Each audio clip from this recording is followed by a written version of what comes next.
Hallo maats en welkom terug by Clara Klets. Ons leer vandag getalname.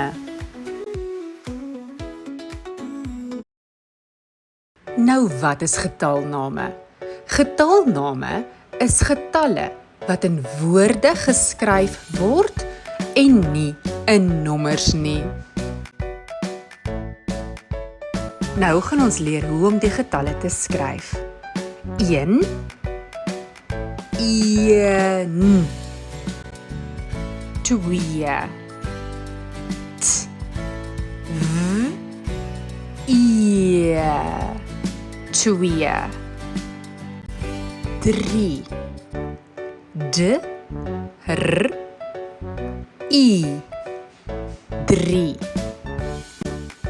4 F I R 4 5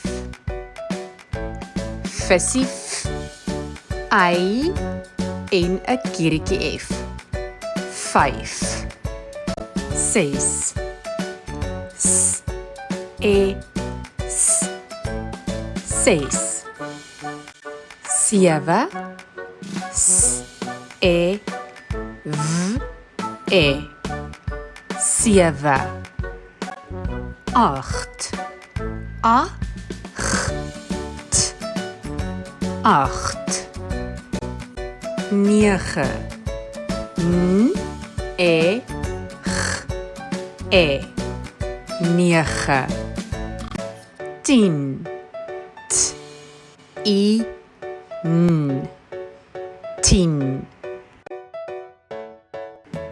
11 E L kiertjie F 11 12 T V A L kiertjie F 12 13 D E R T I N 13 14 F Visie V E R T I N 14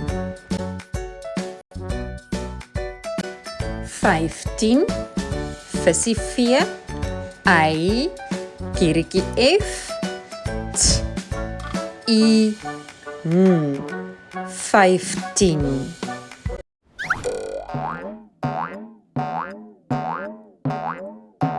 Thank you.